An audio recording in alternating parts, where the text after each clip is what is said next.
सीटें झारखंड में 39 सीटों पर, जहां पर बीजेपी लीड कर रही है झारखंड में, तो वहीं पर जो जेएमएम और कांग्रेस का अलायंस है वो इस वक्त 30 सीटों पर है। इंडिया अलायंस 30 सीटों पर है, अन्य के पास 1। बीजेपी की मुनिया देवी चल रही हैं पीछे, केदारनाथ से कांग्रेस के उम्मीदवार मनोज रावत पीछे चल रहे हैं। इसके साथ ही गांडे से कल्पना सोरेन चल रही हैं आगे। एकनाथ शिंदे इधर अपनी मजबूत स्थिति को, शुरुआती लीड को उन्होंने बरकरार रखा हुआ है और 254 सीटों पर अभी तक आ चुका है रुझान। कांग्रेस के डॉक्टर इरफान आगे चल रहे हैं और माहिम से अमित ठाकरे रुझानों में अभी आगे चल रहे हैं। जामताड़ा से बीजेपी की सीता सोरेन आगे चल रही हैं, माहिम से अमित ठाकरे इधर आगे चल रहे हैं, कांग्रेस के डॉक्टर इरफान अंसारी पीछे चल रहे हैं। महाराष्ट्र और झारखंड में कैंडिडेट्स के आगे पीछे होने का ये सिलसिला लगातार जारी है। हालांकि कुछ कैंडिडेट्स ऐसे हैं जिन्होंने अपनी शुरुआती लीड को बरकरार रखा है। अब बारामती से अजित पवार आगे चल रहे हैं, अजित पवार के आगे होने की खबर है और 3000 वोटों से अभी अजित पवार डेप्यूटी सीएम इस वक्त आगे चल रहे हैं। अब अजित पवार और साथ ही अजित पवार लोकसभा चुनावों में अजित पवार की पार्टी का प्रदर्शन और उसके बाद ये विधानसभा चुनावों का आना इस बार बड़ा एक लिटमस टेस्ट है अजित पवार उनकी पार्टी के लिए, क्योंकि पार्टी टूटी। ऐसे ही हाल शिवसेना का भी है, क्योंकि शिवसेना टूटी।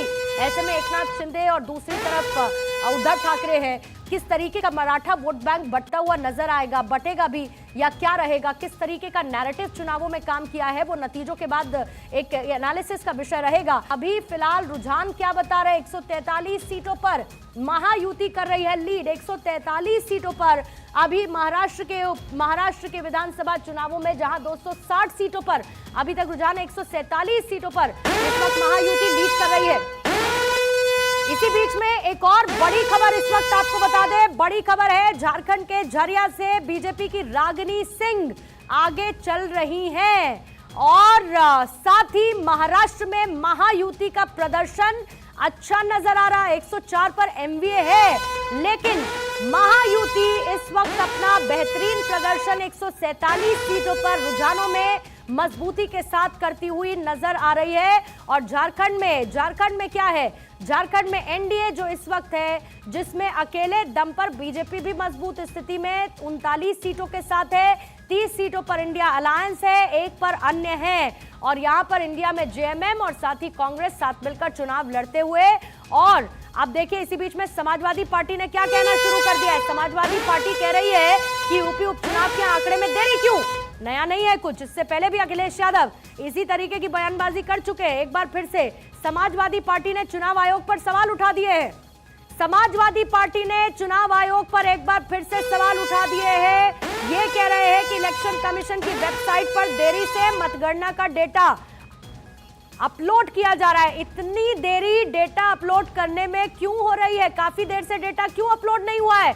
ये कह रही है समाजवादी पार्टी। यानी एक बार फिर से चुनाव आयोग को सवालों के घेरे में लाती हुई समाजवादी पार्टी, जो कि उत्तर प्रदेश में हुए उपचुनावों में अभी बीजेपी से पीछे दिख रही है, बीजेपी लीड करती हुई नजर आ रही है। अब देखिए बुधनी सीट से अपडेट है। बुधनी सीट पर कांग्रेस आगे चल रही है। एमपी उपचुनाव में बुधनी सीट शिवराज सिंह चौहान का गढ़, बुधनी सीट कांग्रेस वहां से इस वक्त आगे चल रही है। बुधनी सीट से एमपी उपचुनाव को लेकर इस वक्त की ये बड़ी अपडेट है। लेकिन बीजेपी का प्रदर्शन महाराष्ट्र में इस वक्त अच्छा नजर आ रहा है। महायुति 146 सीटों पर इस वक्त लीड कर रही है, 107 सीटों पर महाविकास अघाड़ी और झारखंड में एनडीए 39 सीटों पर लीड कर रही है और 31 सीटों पर है इंडिया अलायंस। अभी महाराष्ट्र में 262 सीटों पर और झारखंड में 71 सीटों पर अभी तक का रुझान सामने आ चुका है। शिवराज सिंह चौहान के गढ़ में इधर बुधनी में कांग्रेस आगे चल रही है।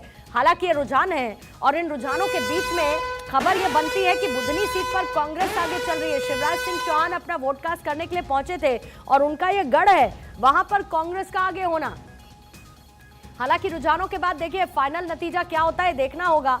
लेकिन जो महाराष्ट्र और साथ ही झारखंड में इस वक्त चुनावी उथल पुथल है, जो रुझान सामने आ रहे हैं, दोनों ही स्टेट्स में फिलहाल बीजेपी के चेहरे पर मुस्कान बनती है। 146 सीटें, 146 और 107 146 सीटों पर इस वक्त महायुति है, 107 सीटों पर इस वक्त महाविकास आघाड़ी आगे चल रही है और 9 सीटों पर अन्य इस वक्त आगे चल रहे हैं। और झारखंड में 73 सीटों पर आ चुका है अभी तक का रुझान। देखिए, निरसा से बीजेपी की अपर्णा सेनगुप्ता आगे चल रही है, हाटिया से बीजेपी के नवीन जायसवाल इस वक्त आगे चल रहे हैं और महायुति 146